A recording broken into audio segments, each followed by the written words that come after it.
Let's get ready to rumble. Yes, we're back. It's episode 127 of Hibs Ramble.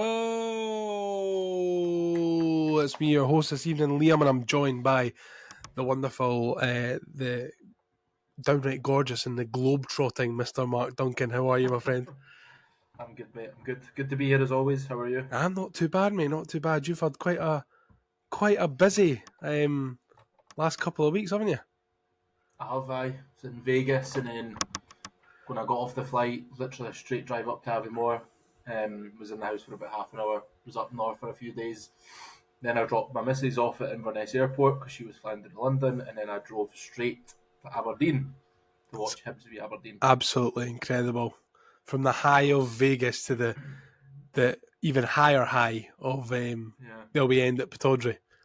It's a weird one because it was Vegas to Aviemore to Inverness via to Aberdeen via Inverness, all in the space of a few days. So it was a bit of a whirlwind. I actually had to, when I got to Aberdeen, I was there so early because Emily had an early flight.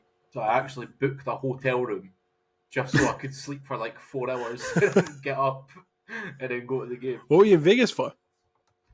WrestleMania. Oh yeah, that's more like it. Eh?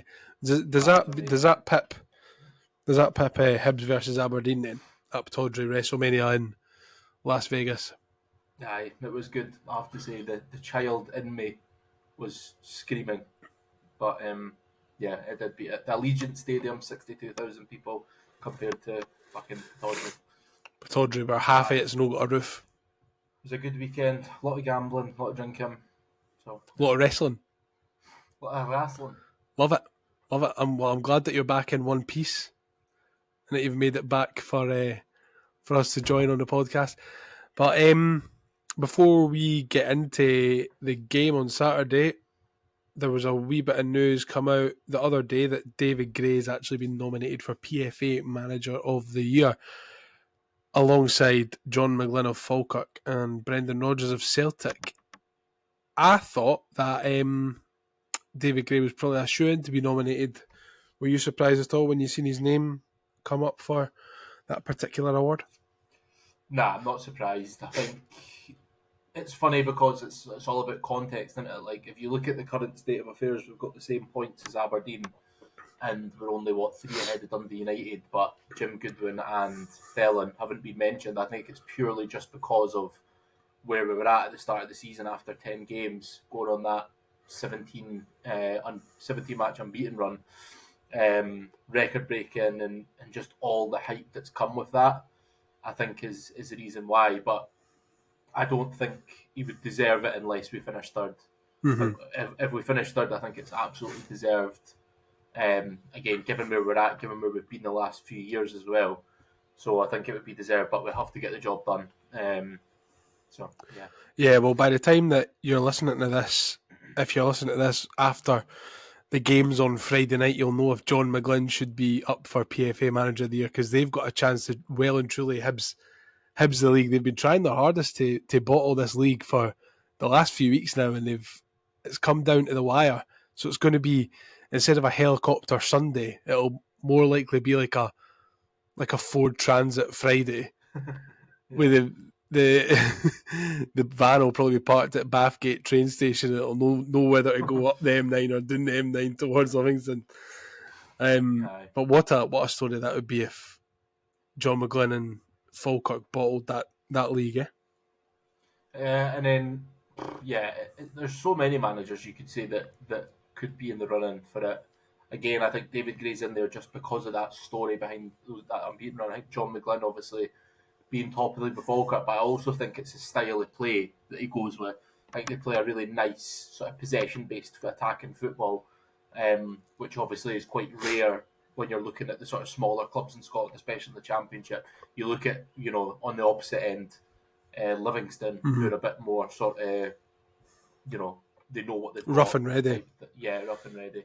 Tough to beat, that sort of thing. So it'll be an interesting one, I think, as usual. Especially if Celtic win the treble, you kind of really look past it.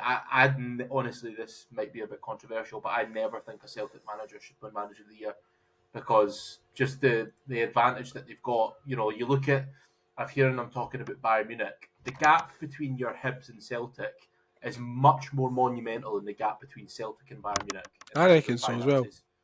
In terms of just finances, you look at them spending 11 million quid on one player, and they've done that a couple of times in the last window. Well, exactly. They got Engels for 11 and Ida for 10. And then you look at Hibs sort of about to absolutely break the bank for Luke McCowan at 1 million quid, who we didn't actually get because Celtic came in for him anyway. So I honestly think that apart from the season where they went unbeaten and they won the treble, fair enough. But honestly, I never think Celtic deserved to have a manager of the year. I just, yeah. Well, someone who is definitely not going to be, as well as our pal across the city, Neil Critchley, got his jotters at the weekend after a 1-0 defeat to Dundee at home. Simon Murray hammering the final nail in Mr. Neil Critchley, the computer-selected manager's coffin, which is a shame because I liked Critchley and I kind of hoped that he would stay for a wee while, but oh well, all good things must come to an end, I suppose. He's their very own little Lee Johnson. Yes, aye. Just wee Lee. He's just a wee pleasant man. I'm sure he's a really nice guy. I bet he is, mate. I'm sure he enjoys a sort of cup of tea at 7:30 in the evening before reading a nice novel. I wonder what he's doing right now. Probably down south somewhere, isn't he? Yeah. But I just think it's another case of an English manager who's had a pretty mediocre career in England thinking that they'll come up to Scotland and it'll be a piece of piss. Mm-hmm. We see it happening all the time, and we've had our own versions of that in the past. It's just that arrogance that the English have got about Scottish football. They think I'm coming to a big club, Hearts are, third, fourth, fifth biggest team in Scotland.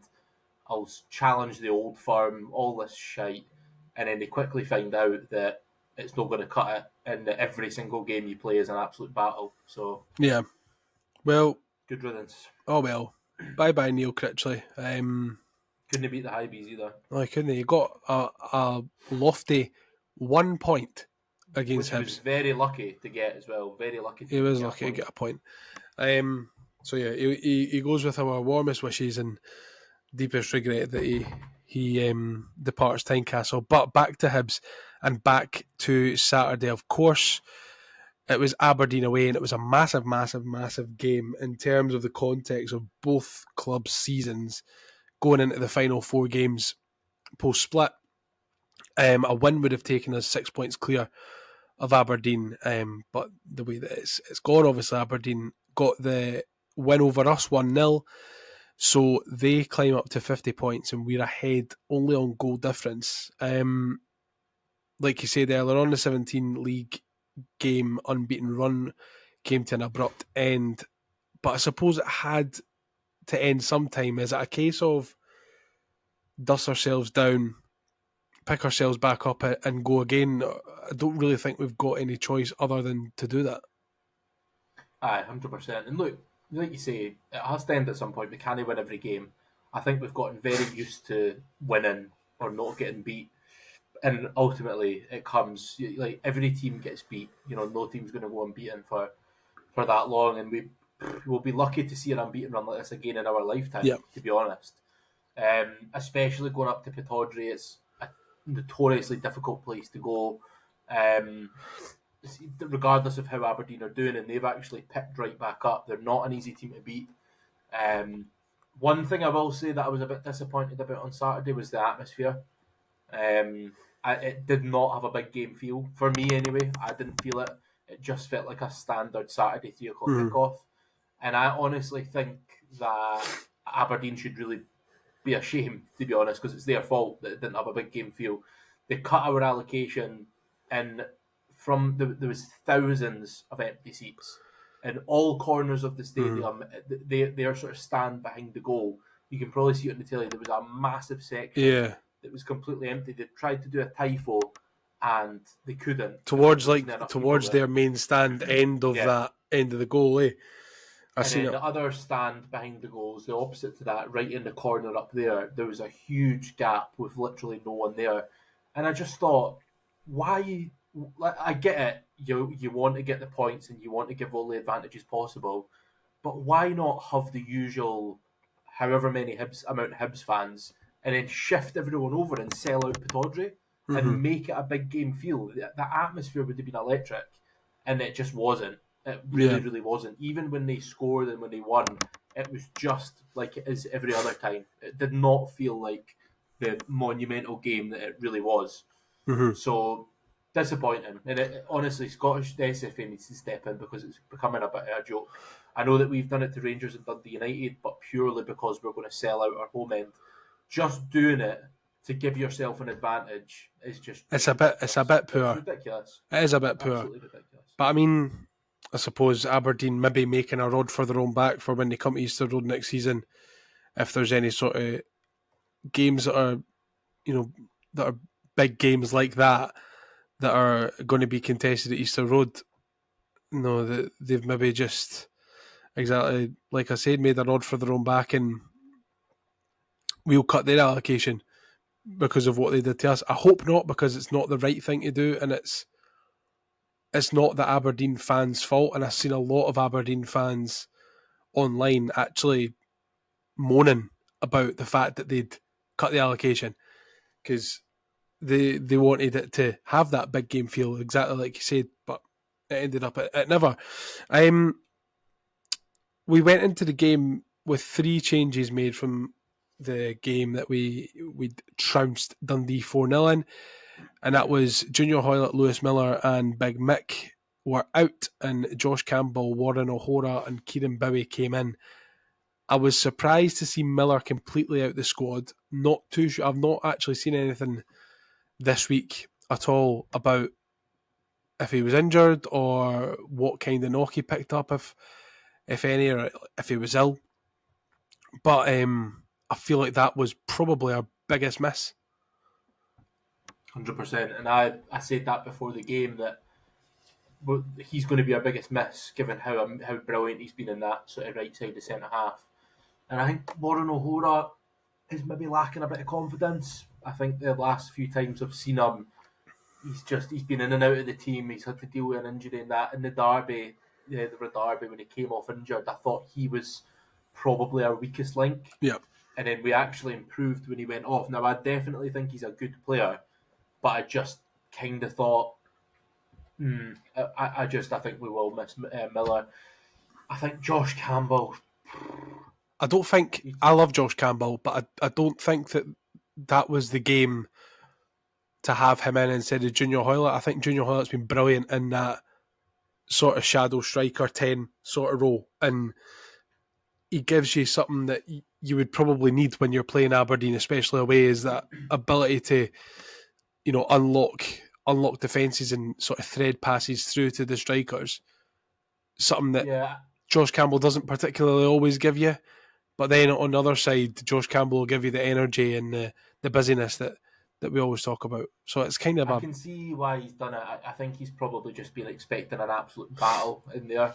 And it was in a sense, but I actually thought it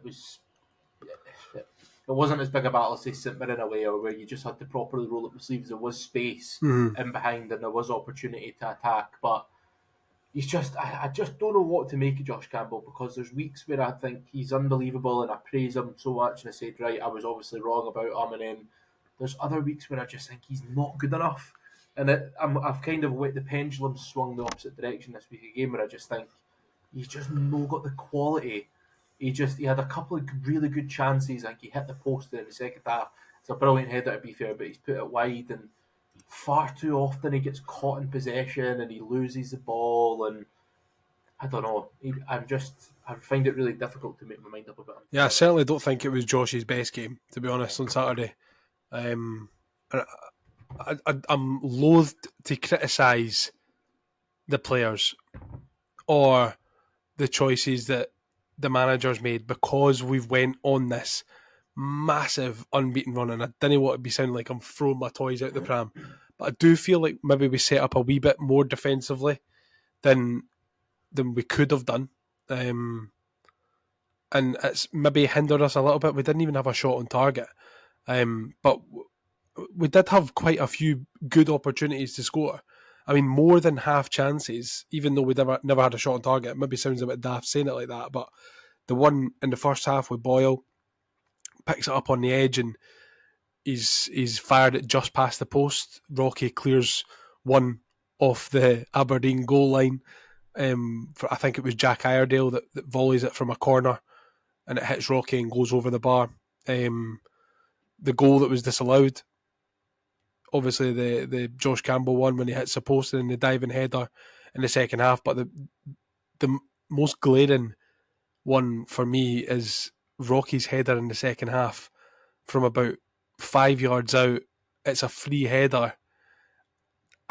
What they said on the telly was he was maybe just a bit too close to the goal and wasn't able to then get enough above the ball to keep it down.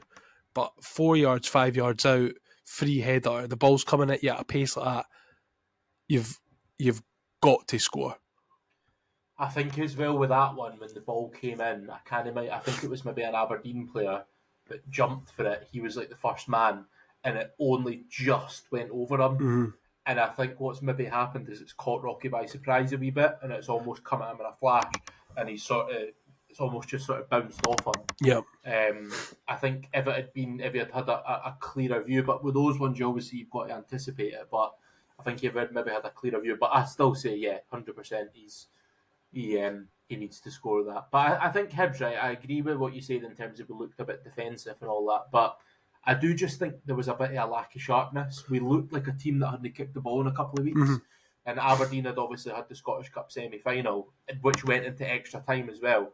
A lot of people will say that's an advantage to us because they've got tired. Well, not really, because it was a week ago, a week past. A week, exactly. And we looked like a team in the first half that hadn't played in a couple of weeks.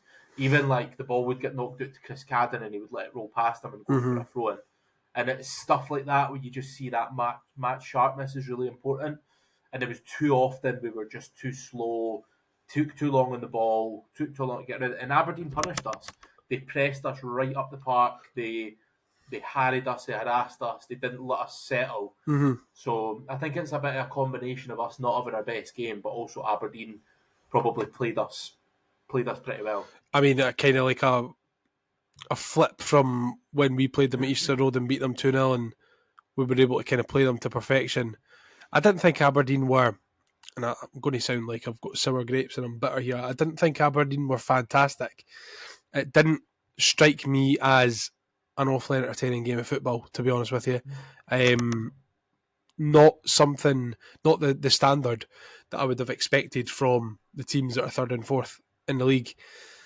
And especially for a team like Aberdeen who are definitely starting to turn that corner again and picking up a lot of form, and Hibs who were on an absolutely incredible run. But yeah, it just didn't feel like... I don't think it was a great game, and I think it looked like two teams that just didn't want to get beat, especially Hibs. Hibs looked like a side that just didn't want to get beat, which you can kind of understand. But I think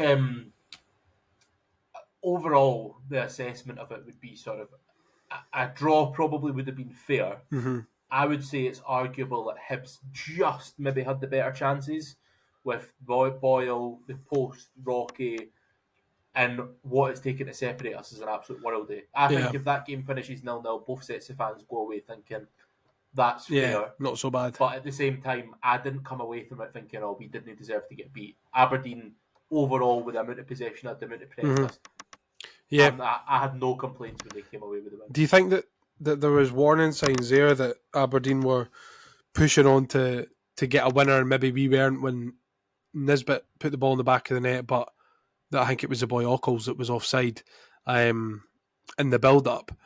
The warning signs were perhaps there, and I didn't feel like it was because Hibs were committing too many players forward. I think, again, just like you said, it was just the lack of sharpness, and it was like it continued throughout the entirety of the game, and it wasn't just like shaking off after half-time. It was almost like...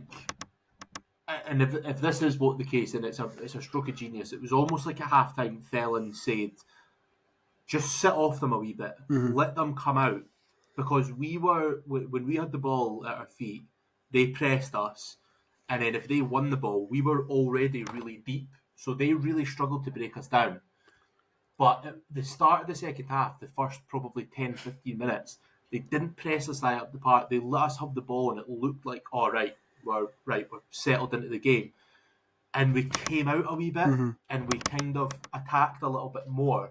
And then all of a sudden they changed it again, and they started pressing us high up the park, and they started finding more gaps and started getting in behind. And I think it was at that time that I sort of thought, not that we're in trouble, I still didn't feel in any danger, but it's when they started to create a few more chances.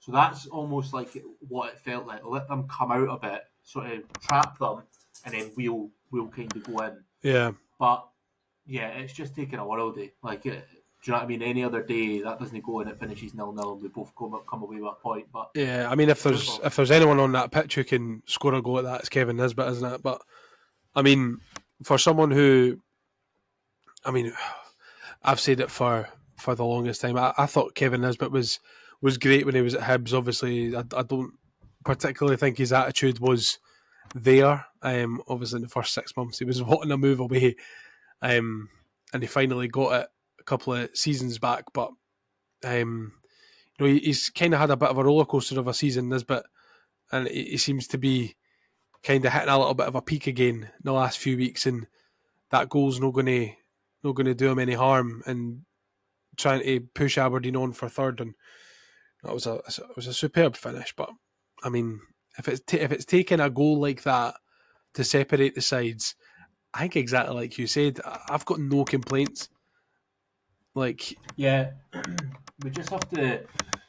It's a classic case of we lost one. That is what it is. Sometimes football, the last few months or last couple of months, it's felt like everything's went our way, whether it be decisions or just those moments. You look at, like Iredale's goal against Hearts. That's one of those ones where 9 times out of 10 that ends up in Rosette.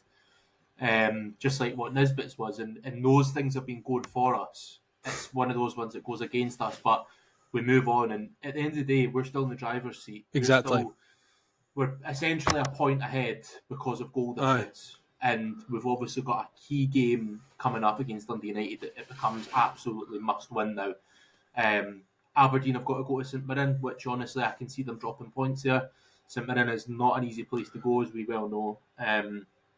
So it's an absolutely must win on Saturday to just put ourselves back above. I felt like it was on Saturday gone. It was a must win for Aberdeen, but it was just a must not lose for Hibs.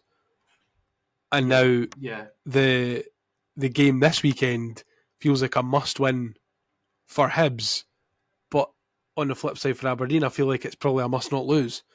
Like, I think a Hibs win and a point for Aberdeen, they would maybe still be okay with that. But I mean, we're running out of games quickly here. We just need to make sure that we're doing our bit, and as long as we're in third and winning games, nobody can catch us.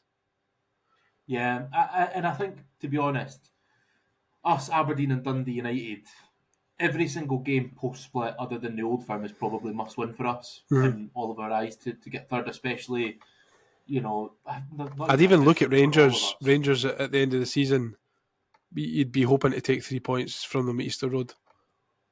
I just hope that by the time we get to that point, we're already home and clear. But you look on Saturday, it's obviously Aberdeen are pretty much our main threat right now. But if we win against Dundee United, that essentially eliminates them from that third place running. You would think anyway, being essentially 7 points clear if you take 6 plus goal difference. And then it potentially gives us some daylight between us and Aberdeen. So it's an absolutely massive game on Saturday, and I hope we can sell out Easter Road and get right behind everyone. Yeah, I think the saving grace for us as well is that Aberdeen, obviously they've got St Mirren on Saturday, but then their following 2 games is Celtic and... No, so is it Celtic and Rangers or Rangers and Celtic? I can't mind. But it's the Old Firm back-to-back before they play Dundee United on the last day. So it maybe gives us a little bit of an opportunity if we can get the win on Saturday and maybe take a point from that other middle 2 games. We can maybe see ourselves getting getting a little bit clear. But I think genuinely it's going to. I said last week that I think it'll be finished on game week 37, but I do think it's going to go down to the wire. I think. And obviously it's exciting for the neutral, but not for. Tannadice? Is it Tannadice Aberdeen, the new firm? Aberdeen and United. I've got it here. Because we need to remember they still need to play each other as well, and ideally that would be a draw. It's at Tannadice. Yeah. Last day of the season. Oh, is it last day? Yeah. So there you go. They've got to play each other. So, we just need to take care of our own business. Like I said, it starts on Saturday. If we get beat off Dundee United or even draw, I think that puts us in a position where we're in danger of it slipping. We need to win these games. We need to beat Dundee United. Ideally we beat St Mirren as well, and then we take whatever we can against the Old Firm. But we just need to keep winning games. And look, I have no doubt, or I don't think at all that this will impact the players one bit. I think it'll be a case of we've been on an unbelievable. If anything, it might be a bit of a monkey off the back. Probably. The 17 game, the unbeaten streak is gone. You don't have to worry about that anymore. Let's just move on. And I do feel like there was a couple of times throughout the unbeaten run that the players did look a little bit too shit scared to get beat. Yeah. I mean, it's you sounded like Teddy Butcher being like, "Oh well, if you concede early, then that takes away the fear of conceding early. So if you lose, then it takes away the fear of losing." But I get what you mean. Like it is a little bit of pressure off in a really weird and backwards way. But we've got a massive, massive chance to put the pressure right back on Aberdeen and Dundee United on Saturday, like you said, when Dundee United come to Easter Road, and it remains a massive game. It would have been a massive game even if we'd have won or taken a point at Pittodrie. But no, and I have no doubt as well that St Mirren will take take points off us.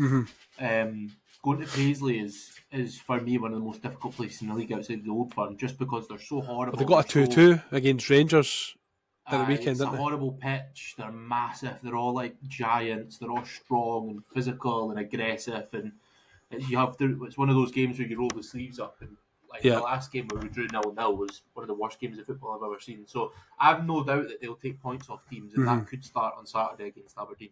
Well, here's hoping that they take points off Aberdeen and we end up getting the full 3 points on Saturday against Dundee United, who are fresh off a 5-0 scalping at home to Celtic. So you would imagine that Jim Goodwin would be expecting a reaction from them, especially since the race for third completely opened up with Aberdeen beating us. So it's all to play for, really, for them.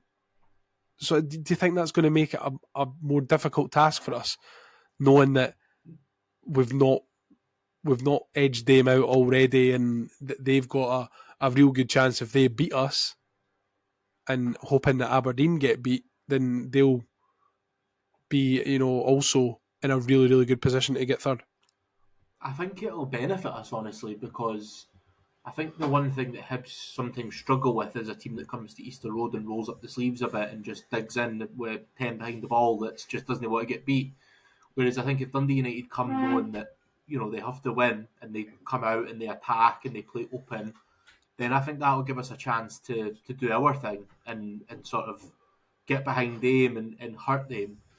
I think the team talk's already written for them, because the last time we played, it was a controversial win. We obviously ended up winning 3-1, but it was on the back of a goal that got chopped off for them that was really contentious, and then we obviously scored 2 very, very late goals. So they'll be out for revenge, but I honestly think that over the course of the season, we've been the better team than them. I think so. Even in the game that we got beat at Tannadice. Yeah, and I think we've got a better team than them. So it's just about being composed, knowing what we can do, and just playing like we can play. Because there's been times in this 17 unbeaten game where we've been unbelievable.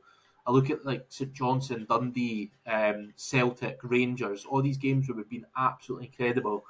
And there's been a few times in there where we've been really poor, like against St Mirren.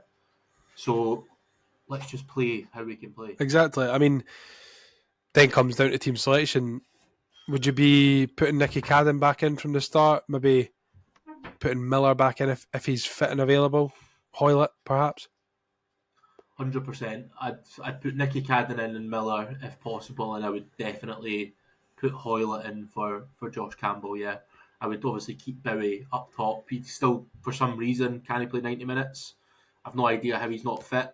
I don't know if it's the fact that he's not fit. I mean, coming off that massive injury, because when he signed, he was coming off the back of a massive injury, and then it was him playing more minutes than he was comfortable with, probably with the Scotland 21s or 19s, whoever he was with.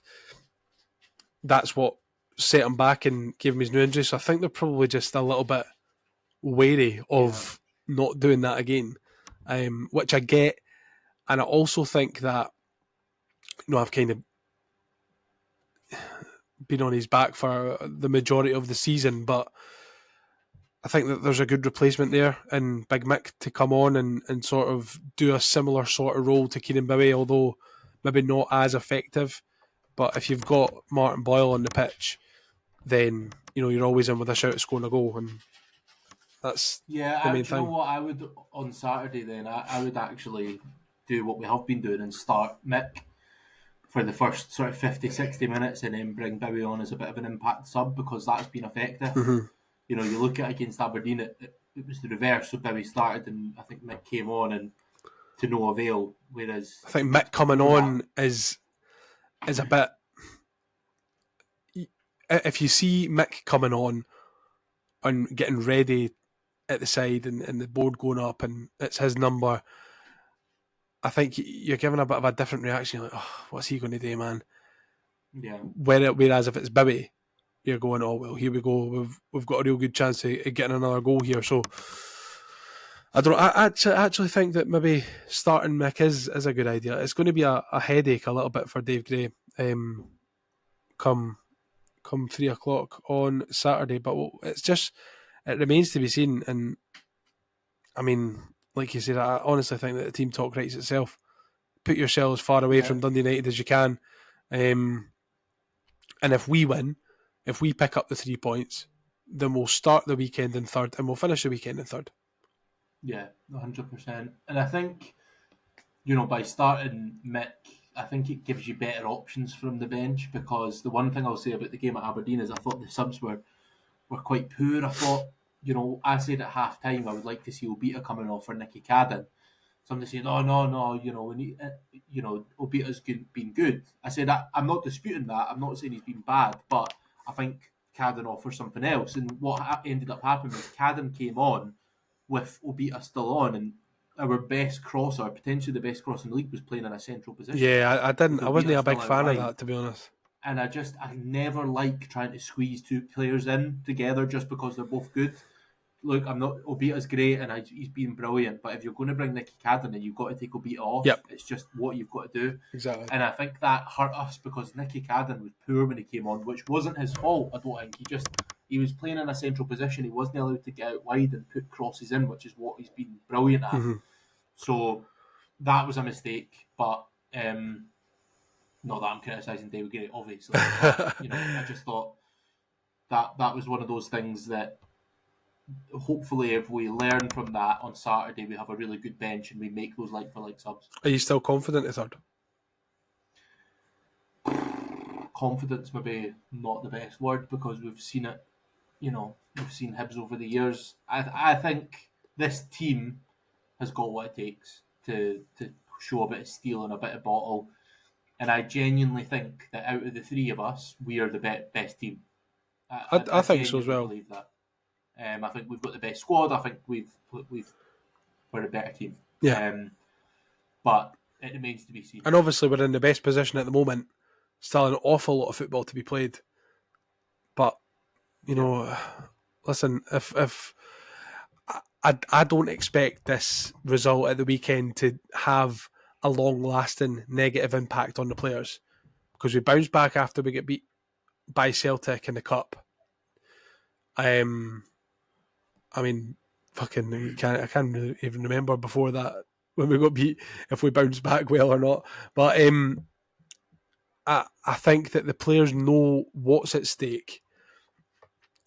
They've worked so hard to get us into this position that they're not just going to let it. They're not just going to let it go without one hell of a fight. And if we get to the end of the season and we don't finish third, but we finish fourth or we finish fifth and we still get Europe, then that for me, after being bottom of the league at October, start of November, that is a successful season. Nah, anything other than third for me is a failure at this point. Do you think? And I agree with the sentiment that it's unbelievable where we've come from, but now that we're here in this position, going into the split 3 points clear, I think anything other than third now for me is not a failure of a season. I think you can still look at the season as a whole as relatively successful, but it would be a failure. Do you think it would then would then look back on it and we go, oh, but we beat Celtic, we beat Rangers, we beat Aberdeen twice, United, Hearts twice back to back, but we only finished fourth or we only finished fifth? I think it's all about context. So see, like, if we'd been bottom of the league and our form had been good, better, but not as good as it was, and we were sort of hovering around sixth place, and then we finished fourth or fifth, then it would be like, oh, what a brilliant season considering where we've come from. But the fact that we've been in such brilliant form, we've fought our way up to third with a 3 point gap going into the split, having beat Dundee United, having beat Aberdeen, having beat Hearts, and all the teams around us, then you can't help but look at that as a... And the players will be thinking that as well. If we don't finish third, I'm absolutely certain that the manager and the players will be disappointed with the season as a whole. And I think that's a credit to where we've come from. And I'm sure, you know, in the summer, once it's all said and done, regardless of what happens, we'll look back on it with good memories. But anything for me other than third right now will be disappointing. Maybe failure is too strong a word, but disappointing. I don't think you said failure. I think you did say disappointing at the start. And I think, I would be disappointed, but if you'd offered me fourth or fifth when we were bottom of the league, I would have bit your hand off. Yeah, but if I offer you fourth or fifth last week before the Aberdeen game... I'd say fuck off. I'd say, yeah, exactly. I'd say get yourself to absolute buggery, please. Yeah. Look, like you say, there's a lot of football to be played. I've got absolute faith in the players that they won't be that sort of typical Hibs, you could say, and let it slip, especially because of how good the defence is. Even on Saturday there, when the attack isn't great, you can rely on the defence to be absolutely solid, and fair enough, we conceded the goal, but it was an absolute world day. But you look at Rocky, those 2 goal line clearances, exactly, were absolutely ballistic. You know, everyone's putting their bodies on the line. Smith's pulling. I thought Smith was great as well, by the way. I mean, there's nothing that he could do about the goal, and there was a point after they'd scored and we'd kind of went gung ho and kitchen sink that Dabag, the Palestinian fella that scored in the semi-final, ended up clean through and had a really, really good chance, and Smith pulls off an incredible save. I mean, Dabag should score. It kind of reminded me a little bit of Bojang against Kilmarnock. Remember that one? When he was clean through and decided to go for the wrong corner, but Smith still got to save it. And, you know, if that goes in, then it gives us absolutely no chance whatsoever. But Smith completely keeps us in the game. Someone who I don't think actually gets enough credit as he's due, because I think he's blossomed into a fine goalkeeper. Although perhaps unorthodox at times, I think he's a really good, solid, reliable, not a sexy goalie, but he just fucking gets the job done, mate.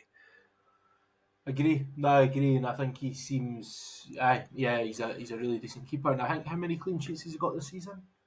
Well, I don't know, but I think it was 3 on the bounce or something before Saturday, which included a trip to Ibrox. A fair amount of clean sheets, and he does pull off some really good saves. I think, as we've talked about before, the biggest thing is when he comes off his line and hesitates a wee bit, and I think he's got better at that though. Land.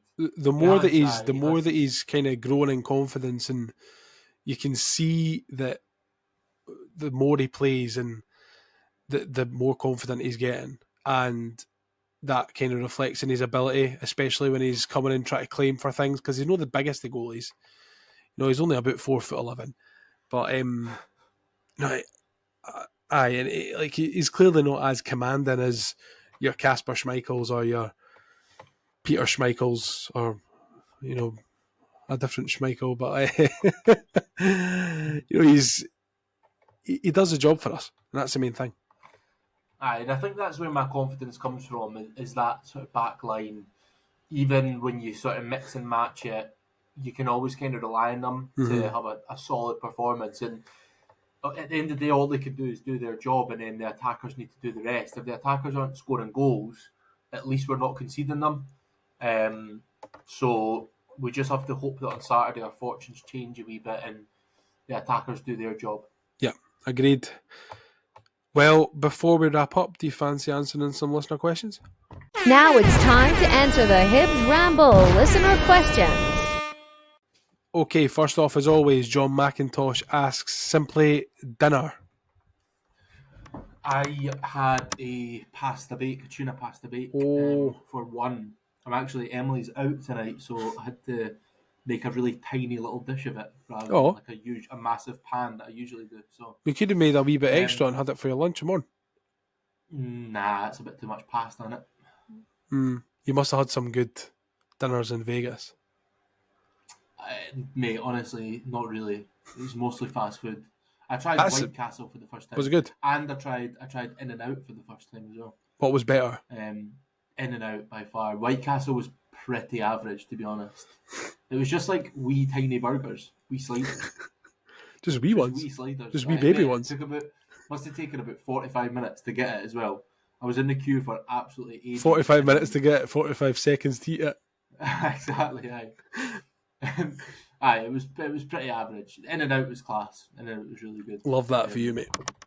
But aye, apart from that, just nothing. Just fucking fast food and drink. Constant and drink, mate. Aye. You put in the group chat. I had a breakfast burrito every morning. They were amazing.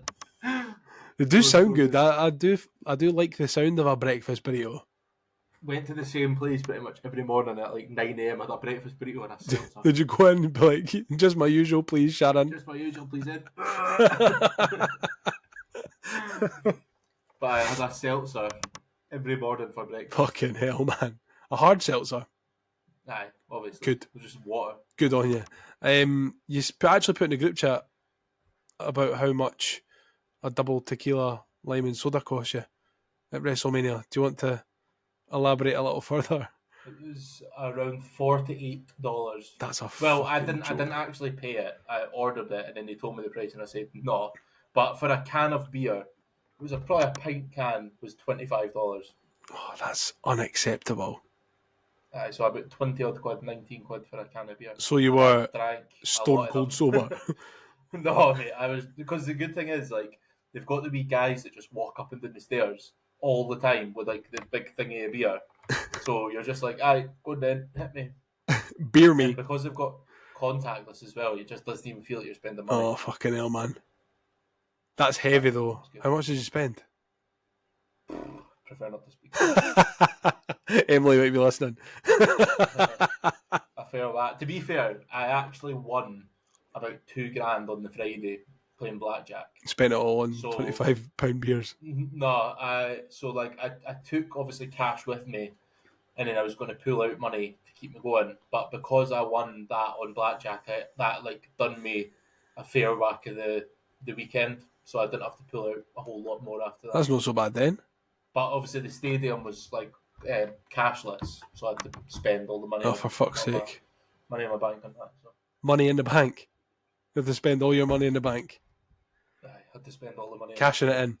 I had a McDonald's for my tea tonight, and that is because Megan was off today, and she was spending the day at her mum's with the kids, because her mum's got a big garden, paddling pool and all the rest of it. And she was on her way home, and she phoned me, and she was like, I can't be arsed cooking. I'm getting the kids a McDonald's. Do you want anything? And I was like, oh no, but Megan, we should maybe cook them something.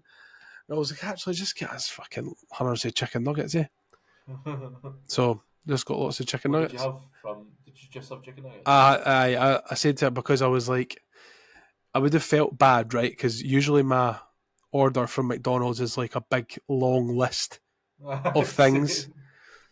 But Megan was in the car, like with the two kids, and I was like, I've got to make this simple because if I go, I'm wanting a Big Mac, I'm wanting a double cheeseburger, I'm wanting this, this, and this, and this. Chicken selects and you wrap. Exactly. It would have been a bit of a disaster, and getting it into the house would have been a disaster also. So I thought on my feet, and I went, get 20 chicken nuggets, we'll share them, and get some chips. So I had chicken nuggets and chips for my dinner from McDonald's, which I don't mind. Sounds pleasant. I don't mind. I tell you what I had on Tuesday though. Have you ever been to Buck's Bar? Buck's Bar. Buck's Bar. Fancy I have. Yeah, it's like a chicken burger restaurant in the town, round the corner from the Dome. Really, really good. I had a chicken burger. It was fucking massive, mate. Right, it was like that big, and it had haggis, peppercorn sauce, and jalapenos on it. And I tell you what, it was a taste sensation. That An does sound absolutely stupendous confectionery. It was awesome. I'll tell you that for free. But yes, getting back to it. Keith Robertson asks, it was always going to happen, but hopefully Gray gets the team going again next week. Almost forgot what it felt like to lose a league game, was going to ask the Jambos. Yeah, it is true. It's crazy to think that on this unbeaten run, the last time that we got beat in the league was that trip to Parkhead when we got beat, what was it, 3-0? And then like the last one where you would expect to win was Dundee when we got beat 4-1. Yeah, exactly. Which feels like a lifetime ago. I mean, that feels like a long time ago. You look at it, right, and the first league game that we lose in 2025 comes at the end of We're nearly April. in May. Aye. We're nearly halfway through the year. We've only lost one league game. So, I think it's testament to how far the players have come, and Gray as well, obviously, for getting them up for week to week. And, it would have been easy to kind of fizzle out a little bit into the run, but to go 17 games in the league unbeaten, having to go to Ibrox, have Celtic at Easter Road, having to go to Tynecastle and have Hearts at Easter Road, same way Aberdeen at Pittodrie and Easter Road, Dundee United as well. It's it was no easy. It wasn't easy. So the fact that we actually did it was incredible, and I think that for a lot of the time that we did it, we were pretty grateful as to what we were watching, and we were like, "This is amazing! Like, we're watching history here." But now all we need to do is start a new unbeaten run from now till the end of the season. Simple as that. Yeah, no, 100%. And it's a historic run that I genuinely don't think we'll see again from any team outside the Old Firm, at least. Yeah, I just think it's one for the memory books. Yep, absolutely. Gav Dick says, disappointing today. We weren't that great, but probably didn't deserve to lose. I believe we need to get 7 points to get third. Do you agree? And then he breaks it down by a win versus United, a win versus St Mirren, and a point off one of the Old Firm. Now, I think that we only need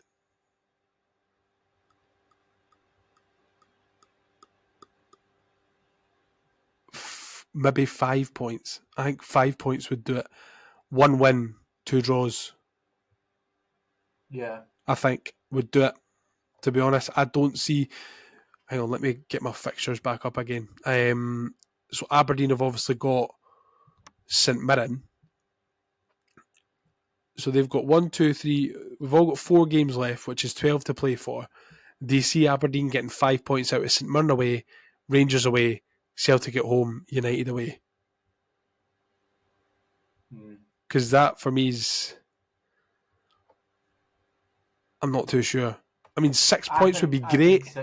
I think 6 would definitely do it, and I think that's feasible because that would be a win against Dundee United and a win against St Mirren. And then obviously anything over and above that, I wouldn't expect to take anything against Celtic, even though they're already champions. But I would potentially expect to get maybe a point against Rangers. So 7 points is definitely doable. Do we need that to finish third? I don't think we need as many as 7. I think 5 or 6 will do us. We need to win as many as possible. I don't even want to think about how many we need or how many they'll get. I just want to win as many as possible. Yeah, because if we do win as many as we can, then chances are we probably will finish third. And just to wrap us up, before we finish up this evening, Colin McLennan says, it's not a question, he's saying, can Liam stop doing predictions, please? Because I don't know if you listened last week, Mark, but I said before the Aberdeen game that Hibs will not categorically not be beaten before the end of the season. So that's the most you thing. I jinxed us. Although, mate, I've been saying this throughout the whole run. Throughout the whole run, I've been saying shit like this. And it's never come back to bite me once. It come back to bite me on Saturday. But yeah, I said, I was like, aye. And I was being deadly serious. I was like, it's not outlandish at all. We're not going to get beat between now and the end of the season. I was like, we're going to go to Celtic Park. I said, I listed them, right? And I said, the only game I think we'll struggle in is St Mirren away.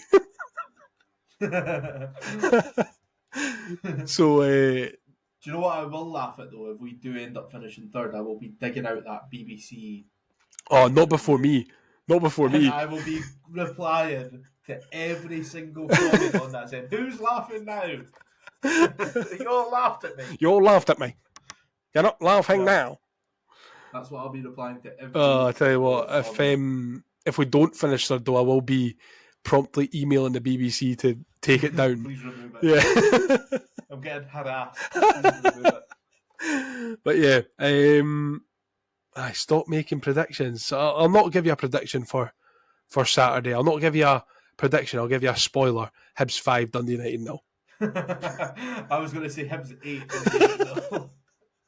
See, I don't think we'll play that well.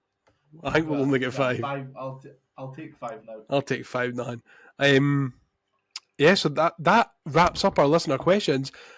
One bit of news I forgot to mention at the start. We have been confirmed as one of the teams in the Salmon's Pizzeria football tournament that is being held at World of Football at Chester in Edinburgh on the 14th of June. We still have 3 spaces available. So if you want to play for the Ramble, you absolutely can. It's only you and Craig that signed up. No, it's me, Craig, and Sean. One of Craig's mates. Oh, 7 aside. No, I think it's 5s, but you can register a team of up to 8. I see. So if you want to join, we've got 3 spaces left. It's a tenner ahead. Just get in touch with the page on Facebook or Twitter or Instagram if you fancy it. But yeah, I think that all that's left for me to say is thank you for listening. If you've got this far, a big thank you to Marc for fighting the jet lag and coming back onto the pod. It's been an absolute pleasure to talk to you this evening, mate. Thank you, you too. And wrap up Thursday.